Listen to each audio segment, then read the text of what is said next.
Hello everyone, welcome to MS education TV.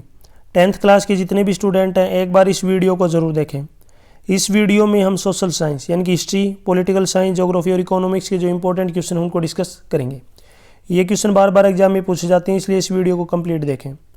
यदि आपको और भी सब्जेक्ट के इंपॉर्टेंट क्वेश्चन की वीडियो देखनी है तो आप मेरे यूट्यूब चैनल के ऊपर जाके देख सकते हैं। सबसे पहले हम हिस्ट्री के जो क्वेश्चन हैं इनको डिस्कस कर लेते हैं। फर्स्ट क्वेश्चन है, अर्नेस्ट रेनन ने किस विश्वविद्यालय में व्याख्यान दिया था? तो इसका राइट आंसर है सोरबोन विश्वविद्यालय। सोरबोन विश्वविद्यालय। नेक्स्ट क्वेश्चन है, 1804 ईस्वी की नागरिक संहिता आमतौर पर किस नाम से जानी जाती है? तो इसका राइट आंसर है नेपोलियन की संहिता। नेक्स्ट क्वेश्चन है, कन्फ्यूशियस कौन थे? तो कन्फ्यूशियस एक चीनी विचारक थे। नेक्स्ट क्वेश्चन है, कॉर्न लॉ क्या था? कॉर्न लॉ के सहारे ब्रिटिश सरकार ने मक्के के आयात पर पाबंदी लगा दी थी। नेक्स्ट क्वेश्चन है, अमेरिका पर 1929 की आर्थिक महामंदी का क्या प्रभाव पड़ा? 1929 की आर्थिक महामंदी के कारण अमेरिकी बैंकों ने घरेलू कर्ज देना बंद कर दिया। जो कर्ज दिए जा चुके थे उनकी वसूली तेज कर दी गई।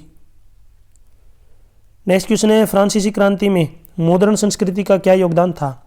तो छपाई के चलते ज्ञानोदय के चिंतकों के विचारों का प्रसार हुआ। छपाई ने वाद विवाद संवाद की नई संस्कृति को जन्म दिया। 1780 के दशक तक राजशाही और उसकी नैतिकता का मजाक उड़ाने वाले साहित्य का ढेर लग चुका था। नेक्स्ट क्वेश्चन है, ब्रिटेन की महिला कामगारों ने स्पिनिंग जेनी मशीनों पर हमला क्यों कर दिया? तो जेम्स द्वारा 1764 में बनाई गई इस मशीन ने कताई की प्रक्रिया तेज कर दी और मजदूरों की मांग घटा दी, यानी कि इनकी डिक्रीज कर दी। एक ही पहिया घुमाने वाला एक मजदूर बहुत सारी तकलियों को घुमा देता था और एक साथ कई धागे बनने लगते थे। जब ऊन उद्योगों में इस मशीन का इस्तेमाल शुरू किया गया तो हाथ से ऊन काटने वाली महिला यानी कि जो औरतें थी उन्होंने मशीनों पर हमला कर दिया। इसी के अथवा में यहाँ पे एक क्वेश्चन और दिया गया है, देखिए। 19वीं सदी के मध्य में बम्बई की आबादी में भारी वृद्धि क्यों हुई? तो बम्बई भारत का एक प्रमुख शहर था। 19वीं शताब्दी के मध्य में बम्बई की आबादी में भारी वृद्धि हुई। 1872 में उसकी आबादी 6,44,405 थी, जो कि 1941 में 15 लाख तक पहुंच चुकी थी। इस दौरान बम्बई एक बंदरगाह के रूप में विकसित होने लगा, जहां से कपास, अफीम जैसे कच्चे माल बड़ी तादाद में रवाना किए जा सकते थे। सदी के आखिर तक आते आते बम्बई देश का एक बड़ा औद्योगिक केंद्र बन चुका था। नेक्स्ट यहाँ पे देखिए, ये जो है आपको मैप में शो करना है कहाँ पे कौन सा जो है दिया गया है। तो यहाँ पे हम डिस्कस कर लेते हैं। देखिए, उस स्थान का नाम लिखिए जहाँ भारत का पहला लौह एवं विश्व जो है इस्पात संयंत्र स्थापित हुआ। तो इसका राइट आंसर है जमशेदपुर। ठीक है, ये आप मैप वगैरह में जो आपको रिप्रेजेंट करना आपको पता होना चाहिए कहाँ पे है। नेक्स्ट है, जलियांवाला बाग हत्याकांड कहाँ हुआ था? तो ये अमृतसर में हुआ था। नेक्स्ट है, भारत के किसी एक प्रमुख प्रेसिडेंसी शहर का नाम लिखे। तो इसका राइट आंसर हो जाएगा बम्बई, कलकत्ता और मद्रास। आप कोई भी एक लिख सकते हैं। नेक्स्ट क्वेश्चन है, उस जगह का नाम लिखिए जहां रुकैया हुसैन ने एक बालिका विद्यालय की स्थापना की थी। तो इसका राइट आंसर है कलकत्ता। नेक्स्ट क्वेश्चन है, नेक्स्ट देखिए यहाँ पे जो पॉलिटिकल साइंस यानी कि राजनीतिक विज्ञान की जो क्वेश्चन इनको डिस्कस कर लेते हैं। क्वेश्चन नंबर 9, बेल्जियम की राजधानी कहाँ है? तो इसका राइट आंसर है ब्रुसेल्स। ठीक है, यहाँ पे मैं आपको बता देता हूँ किस तरीके से जो है लिखते हैं, ब्रुसेल्स। ठीक है, इस तरीके से जो इसको लिखा जाता है ब्रुसेल्स। नेक्स्ट क्वेश्चन है, अधिकार क्षेत्र से आप क्या समझते हैं? तो ऐसा दायरा जिस पर किसी का वैधानिक अधिकार हो उसी को क्या बोलते हैं हम? अधिकार क्षेत्र। नेक्स्ट क्वेश्चन है, एफ्रो अमेरिकी कौन थे? तो एफ्रो अमेरिकन उन अफ्रीकी लोगों के वंशजों के लिए प्रयुक्त होता है जिन्हें 17वीं सदी से लेकर 19वीं सदी के शुरुआत तक अमेरिका में गुलाम बनाकर लाया गया था। नेक्स्ट क्वेश्चन है, 2006 ईस्वी में भारत में कुल कितने राष्ट्रीय राजनीतिक दल थे? तो इसका राइट आंसर हो जाएगा 6।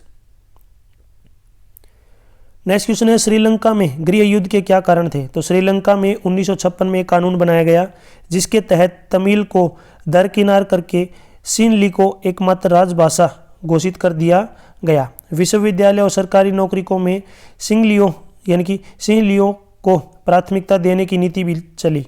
नए संविधान में यह प्रावधान भी किया गया कि सरकार बौद्ध मत को संरक्षण और बढ़ावा देगी। इससे तमिल नाराज हो गए, जिससे श्रीलंका में जो गृह युद्ध छिड़ गया।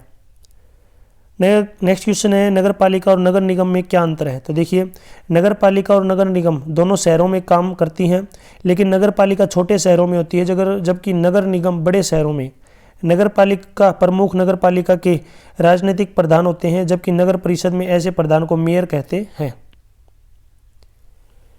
नेक्स्ट क्वेश्चन है, सामाजिक अंतर कब और कैसे सामाजिक विभाजनों का रूप ले लेते हैं?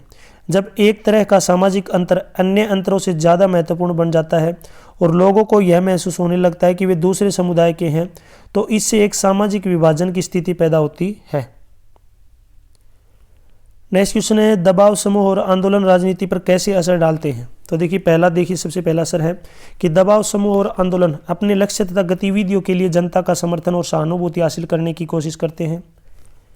दूसरा पॉइंट है, ऐसे समूह अक्सर हड़ताल अथवा सरकारी कामकाज में बाधा डालने यानी कि बाधा पहुंचाने जैसे उपायों को सहारा लेते हैं। नेक्स्ट पॉइंट है, व्यवसाय समूह अक्सर पेशेवर यानी कि लोबिस्ट नियुक्त करते हैं अथवा महंगे विज्ञापनों को प्रायोजित करते हैं। नेक्स्ट क्वेश्चन है, लोकतंत्र को सबसे बेहतर क्यों बताया गया है? तो देखिए, इस लोकतंत्र को सबसे बेहतर क्यों बताया गया, इसके बहुत सारे कारण हैं। ठीक है, तो पहला है कि नागरिकता में समानता को बढ़ावा देता है ये कौन? लोकतंत्र। दूसरा है, इससे फैसलों में बेहतरी आती है। नेक्स्ट है, व्यक्ति की गरिमा को बढ़ावा देता है। नेक्स्ट है, इसमें गलतियों को सुधारने की गुंजाइश होती है। इसलिए लोकतंत्र को सबसे बेहतर बताया गया है। नेक्स्ट क्वेश्चन है, आधुनिक लोकतांत्रिक व्यवस्थाओं में सत्ता की साझेदारी के अनेक रूप हो सकते हैं, व्याख्या कीजिए। तो पहला है कि शासन के विभिन्न अंग जैसे कि विधायिका, कार्यपालिका और न्यायपालिका के बीच सत्ता का बंटवारा।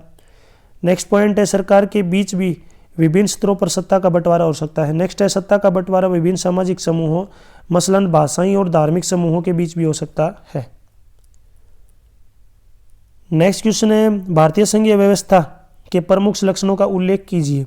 तो देखिए, पहला है कि यहाँ सरकारें 2 या अधिक सत्रों वाली होती हैं। नेक्स्ट पॉइंट है, अलग अलग सत्र की सरकारें एक ही नागरिक समूह पर शासन करती हैं, पर कानून बनाने, कर वसूलने और प्रशासन का उनका अपना अपना अधिकार क्षेत्र होता है। नेक्स्ट है, विभिन्न सत्रों की सरकारों के अधिकार क्षेत्र संविधान में स्पष्ट रूप से वर्णित होते हैं, इसलिए संविधान सरकार के हर क्षेत्र के अस्तित्व और प्राधिकार की गारंटी और सुरक्षा देता है। नेक्स्ट है, संविधान के मौलिक प्रस्तावों को किसी एक स्तर की सरकार अकेले नहीं बदल सकती है। नेक्स्ट क्वेश्चन है, राजनीतिक दलों के कार्यों का वर्णन कीजिए। तो राजनीतिक जो दल हैं इनके क्या कार्य हैं? तो पहला है, दल चुनाव लड़ते हैं। नेक्स्ट है, दल अलग अलग नीतियों और कार्यक्रमों को मतदाताओं के सामने रखते हैं। नेक्स्ट है, पार्टियां देश के कानून निर्माण में निर्णायक भूमिका निभाती हैं। नेक्स्ट है, जनमत निर्माण में दल महत्वपूर्ण भूमिका निभाते हैं। नेक्स्ट है, दल की सरकारी मशीनरी और सरकार द्वारा चलाए जाने वाले कल्याण कार्यक्रमों को लोगों तक पहुंचाते हैं। तो ये सभी इनके राजनीतिक दल इनके कार्य हैं। नेक्स्ट, ज्योग्राफी यानी कि भूगोल के क्वेश्चन इनको डिस्कस कर लेते हैं। तो देखिए, भूमि निम्नीकरण के लिए कोई एक कारण बताएं। तो देखिए, पहला है वनोन्मूलन। नेक्स्ट है, अतिचारण और अत्यधिक सिंचाई। ये क्या है? भूमि निम्नीकरण के लिए कारण हो सकता है। इनमें से आप कोई भी एक लिख सकते हैं, वनोन्मूलन, अतिचारण और अत्यधिक सिंचाई। नेक्स्ट है, विश्व की बेहतरीन वन्य जीव परियोजनाओं में से कौन सी है? तो पहला तो है, आप कोई भी आप लिख सकते हैं वैसे, लेकिन मेन ये आप लिख सकते हैं tiger project India. Tiger project India, बाघों की रक्षा करना। नेक्स्ट है, किस चट्टान के सत्रों में खनिजों का निक्षेपण, संचयन, संकेंद्रण होता है? तो इसको बोलते हैं सेडिमेंट्री। ठीक है, यहाँ पे मैं स्पेलिंग लिख देता हूँ, SEDIMENTARY, सेडिमेंट्री। नेक्स्ट क्वेश्चन है, भारत के किसी एक राष्ट्रीय जलमार्ग का नाम लिखिए। तो इसका राइट आंसर है गंगा इलाहाबाद से हल्दिया। गंगा इलाहाबाद से हल्दिया। नेक्स्ट है, पहाड़ी क्षेत्रों में मृदा अपरदन की रोकथाम के लिए क्या कदम उठाने चाहिए? तो ये आप आप खुद भी आप इसका क्वेश्चन का आंसर लिख सकते हैं कि पहाड़ी जो क्षेत्र होते हैं इसमें मिट्टी का कटाव होता है, इसको किस तरीके से रोक सकते हैं। तो पहला है वनों को लगाना, ज़्यादा से ज़्यादा पेड़ लगाना। नेक्स्ट है सीढ़ी नुमा खेती करना। नेक्स्ट है ढाल के अनुसार कृषि करना। नेक्स्ट क्वेश्चन है, सतत पोषणीय आर्थिक विकास से क्या अभिप्राय है? तो मानव जीवन की गुणवत्ता में वृद्धि, प्राकृतिक संसाधनों का ह्रास रोकना, जीवन के सभी रूपों की देखभाल करना। तो इसमें सतत पोषणीय आर्थिक विकास का मतलब होता है। नेक्स्ट है, स्पष्ट कीजिए कि कृषि और उद्योग किस प्रकार साथ साथ बढ़ रहे हैं। तो जीवन की विविधता को बचाएं। ठीक है, देखिए कृषि पदार्थ कच्चे माल के रूप में उद्योग कृषि के लिए जो है ट्रैक्टर, यंत्र, अन्य सभी। तो ये देखिए एक साथ जो है दोनों साथ ही साथ जो है बढ़ रहे हैं, उद्योग भी बढ़ रहे हैं कृषि, क्योंकि कृषि से जो उद्योगों को कच्चा माल मिलता है। ठीक है, और उद्योगों से जो है मशीन वगैरह फैक्ट्री जो मिलती है, ट्रैक्टर वगैरह यांत्रिक यंत्र हैं, ये कृषि के लिए जो प्रयोग होते हैं। नेक्स्ट क्वेश्चन है, चावल की कृषि के लिए उपयुक्त भौगोलिक परिस्थितियों का वर्णन कीजिए और भारत में इसके उत्पादन और विवरण का उल्लेख कीजिए। तो बोते समय 21 से कम नहीं, बढ़ते समय 24 से 27, पकते समय 27 वर्षा सेंटीमीटर, कम वर्षा वाले स्थानों में सिंचाई की सुविधा पश्चिम, जैसे कि पश्चिम बंगाल, उड़ीसा, नगरीय क्षेत्र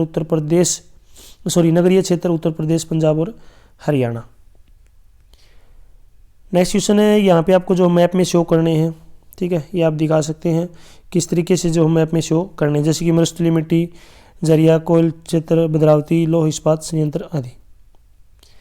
नेक्स्ट जो इकोनॉमिक्स की जो क्वेश्चन है इनको डिस्कस कर लेते हैं। ठीक है, यानी कि अर्थशास्त्र। तो सबसे फर्स्ट है यहाँ पे जीडीपी की फुल फॉर्म क्या है। तो जीडीपी की फुल फॉर्म मैं यहाँ पे आपको लिख देता हूँ, ग्रोस डोमेस्टिक, और पी का मतलब होता है प्रोडक्ट। ठीक है, ग्रोस डोमेस्टिक प्रोडक्ट जीडीपी की फुल फॉर्म होती है। नेक्स्ट क्वेश्चन है, असंगठित क्षेत्र क्या है, जिनको बोलते हैं हम अनऑर्गेनाइज्ड सेक्टर। तो अनऑर्गेनाइज्ड सेक्टर क्या होते हैं, जो सेक्टर गवर्नमेंट से बाहर होते हैं और जिसके ऊपर जो है कोई रूल और रेगुलेशन नहीं लगता। ठीक है, उसी को बोलते हैं हम अनऑर्गेनाइज्ड सेक्टर। इंग्लिश में बात करें तो unorganised sector is one which is outside the preview of government and where no rules and regulation are followed. यानी कि जो रजिस्टर्ड नहीं होते, अनऑर्गेनाइज होते हैं, मतलब कि ऑर्गेनाइज नहीं होते हैं। ऑर्गेनाइज तो क्या होते हैं, गवर्नमेंट के अंडर में होते हैं, और अनऑर्गेनाइज जो है गवर्नमेंट्स में उनका कोई भी जो है रूल रेगुलेशन नहीं लगता। नेक्स्ट है, व्यापार अवरोध से क्या अभिप्राय है, यानी कि ट्रेड बैरियर्स क्या होते हैं। ठीक है, तो they are the tariff and non tariff barriers. ठीक है, इनको क्या बोलते हैं हम, tariff and non tariff barriers. अगर लाइक जैसे कि import duty, import quotas, import licensing, ETC, ये इसके क्या है एग्जाम्पल है। नेक्स्ट है, उपभोक्ता संरक्षण अधिनियम किस वर्ष से कार्यशील है। तो इसका राइट आंसर क्या हो जाएगा, 1986 से। नेक्स्ट क्वेश्चन है, सार्वजनिक क्षेत्र के किन्हीं 2 उद्यमों के नाम बताएं। तो देखिए मैं आपको एक बता देता हूँ, इंडियन रेलवे। एक और जो बच गया है या 2, आप मुझे कमेंट सेक्शन में बताएं, ताकि मुझे पता चले कि आपने वीडियो को ध्यान से देखा है। ठीक है, इजी सा क्वेश्चन है, आप ध्यान से पढ़ेंगे ना। तो सार्वजनिक क्षेत्र में कोई भी जो है 2 उद्योगों, यानी कि जो पब्लिक सेक्टर है, इनके आपको नाम बताने हैं। तो जैसे कि रेलवे जो है हमारे लिए कार्य करता है, इसी तरीके से और कौन कौन से सेक्टर हैं आप कमेंट सेक्शन में जरूर बताएं। बिल्कुल ईजी सा क्वेश्चन, ताकि पता चले आप वीडियो को ध्यान से देखते हैं। नेक्स्ट क्वेश्चन है, विश्व व्यापार संगठन के 3 मुख्य कार्य कौन से हैं। तो देखिए पहला है प्रोमोट मल्टीलेटरल ट्रेड, मल्टीलेटरल जो ट्रेड है इसको बढ़ाना। दूसरा है promote free trade by the abolishing tariff and non tariff barriers. ठीक है, फ्री में ही जो है प्रोमोट करना ट्रेड जो होती है, किसको, टैरिफ और नॉन टैरिफ बैरियर्स को। नेक्स्ट बात करें, to expand and utilise world resources in the most optimum manners, यानी कि जो भी वर्ल्ड जो रिसोर्सेज हैं उनको अच्छे तरीके से जो ऑप्टिमाइज करना, उनका प्रयोग करना।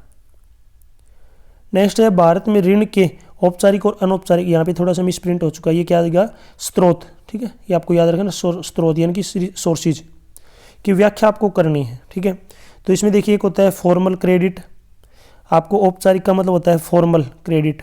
ठीक है, और अनौपचारिक का मतलब होता है इनफॉर्मल, जो है इनफॉर्मल। ठीक है, सबसे पहले हम औपचारिक की बात कर लेते हैं, यानी कि फॉर्मल की।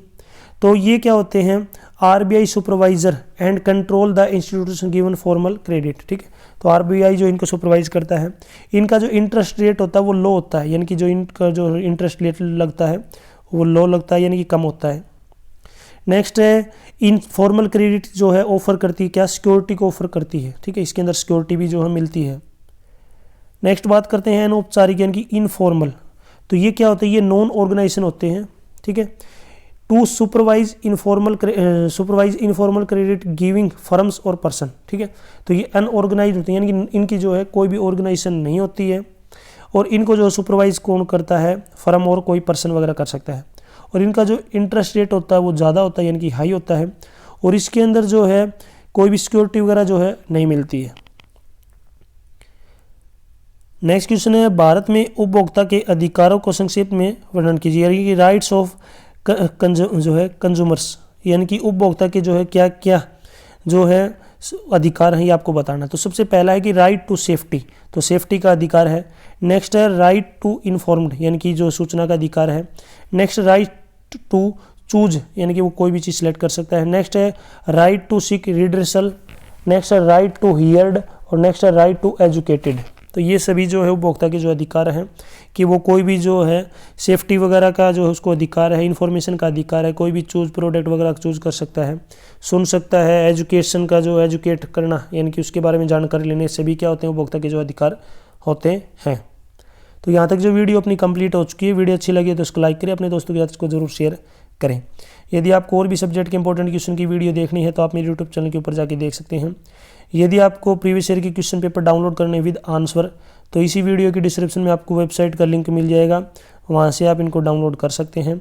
साथ ही साथ यदि आप मुझे फेसबुक, इंस्टाग्राम और टेलीग्राम पे फॉलो करना चाहते हैं तो उसका लिंक भी आपको इसी वीडियो के डिस्क्रिप्शन में मिल जाएगा, वहाँ से आप मुझे डायरेक्ट फॉलो कर सकते हैं। Thanks for watching.